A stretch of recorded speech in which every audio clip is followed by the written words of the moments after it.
大家好，一阵狂雨之后呢，天空变得非常干净，视野也变得非常好。不小心被惊惊逃脱了哈，惊惊很有要带头出去游玩的感觉。这只要有狗先动呢，其他一定一起跟上，只缺谁要踏出那临门的一脚。而别人家的狗呢，总不会让人失望。只有隔壁小黑乖乖的听话往内走而小黑的身体在过往的影片中就可以看到非常软 Q 它还可以将身体对折躺在自己的臀部睡觉，也算是一只非常有才的狗了。在连续降雨之后，菜价会高涨吗？在踏进菜园巡视前，先看一下赶在下雨的前一天进行移植换盆的九重葛场勘的同时，也可以看一下哪些影片还没有剪辑下方这芦笋的位置，在进行茼蒿留种后呢，也是前几天才进行移植不过是采用分株断根的方式移植。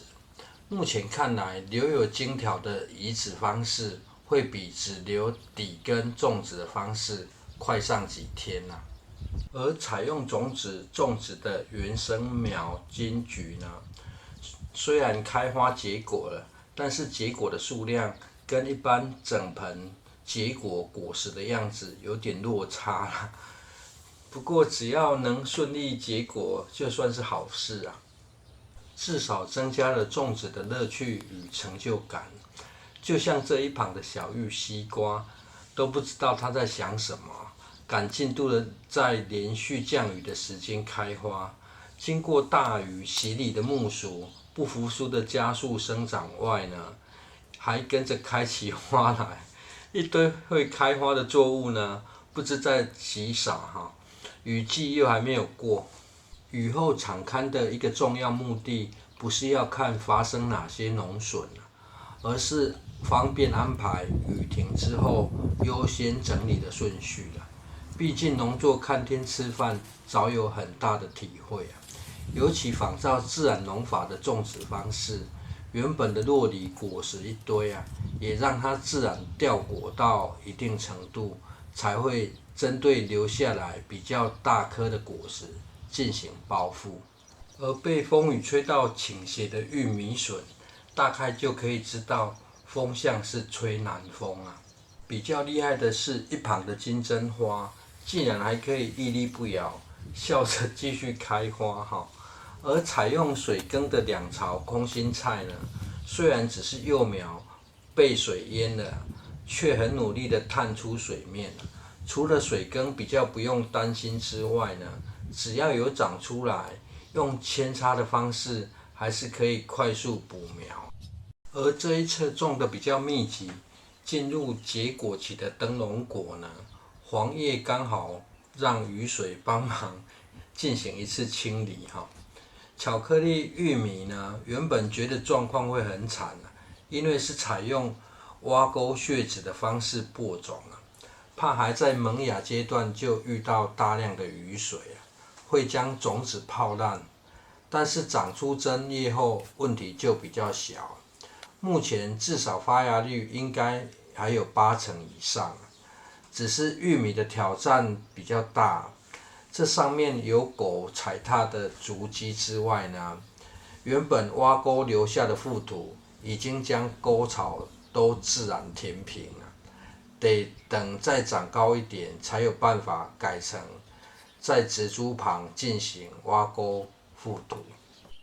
接下来这是因为杂草抑制席过宽想出的折中办法，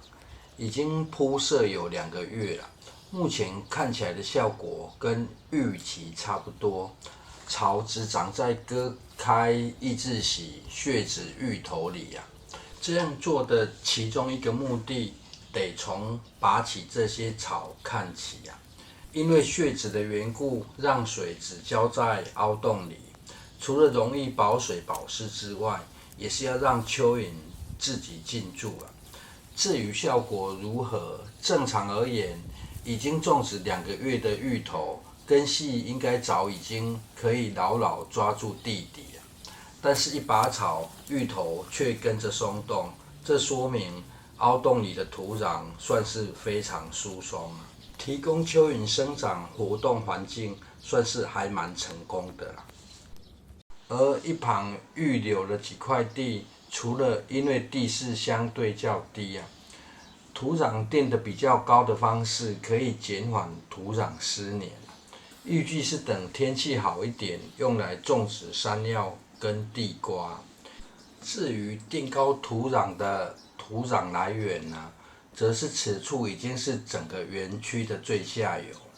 直接将走道挖深一点，就可以取得不少的土壤来源了。而可以这样做的原因，则是善用了跟下方稻田的高低落差了。挖深走道一样还比下方的稻田高上不少一样可以方便排水。因为靠近惯行农法的稻田虽然说稻子喷药的频率相对其他作物少很多啦，覆盖上杂草抑制息后，又少掉了除草剂的问题不过仍然选择种植地底的作物，来降低外在环境干扰。看完前院会受雨势影响的作物之后，再到后院看一下花开的有点生不逢时的作物啦。通常后院是下雨后采收作物的区域这里又多搭了棚架，直接播种了水果小黄瓜与洋香瓜，这2棵算是幸存的，这是直接播种的坏处一个晚上过去后，幼苗不知是被鸟或瓜鸟吃掉了。不过只要都还各留有1颗，希望就还在其果后就可以再进行采种种植这里有不少的作物安排，日后再找机会详细说明。因为这里连土壤都有进行改造过而一旁的豆科植物配合换季，只剩下四季豆会再补上豇豆以前曾经种过苦瓜，时间到了也自己又长出一株苦瓜反正就是种过，很容易留下痕迹最后这是下雨找事做把家家的狗屋内部木头结构全部打掉因为有铁条的结构，难度降低不少感觉最糟的结果也还有防虫网可以用下雨不方便上漆，就从组装材料做起DIY 最大的乐趣就是老者多能做越多，能做的事情就越多何况边做的时候还有监工看着，不乖乖好好做可以吗？谢谢收看。